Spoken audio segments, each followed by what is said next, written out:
చూస్తుండగానే దివాళీ పండగ కూడా అయిపోయింది. దివాళీకి అయితే మా ఇంట్లో 3 బాక్సుల స్వీట్స్ అయితే వచ్చినాయి. ఇంకా ఆ బాక్సెస్ స్వీట్స్ కూడా దివాళీ పండగతో పాటు అయితే అయిపించేసినాము.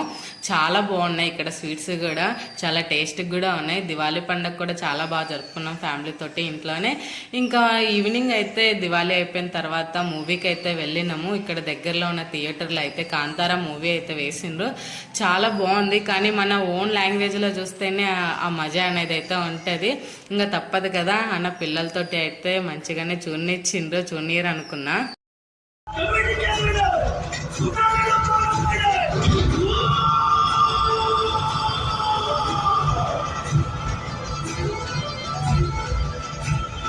మూవీ అయితే చాలా బాగుంది. ఇంకా మూవీ చూసి అయిపోయిన తర్వాత మా ఫ్రెండ్ వాళ్ళ బాబు బర్త్డేకి అయితే వెళ్ళినాము. మాకన్నే కేక్ తినిపిమంటే సగం తినిపించి సగం వాడైతే తిన్నాడు. అలా ఈ డే అయితే గడిచిపోయింది. వీడియో నచ్చితే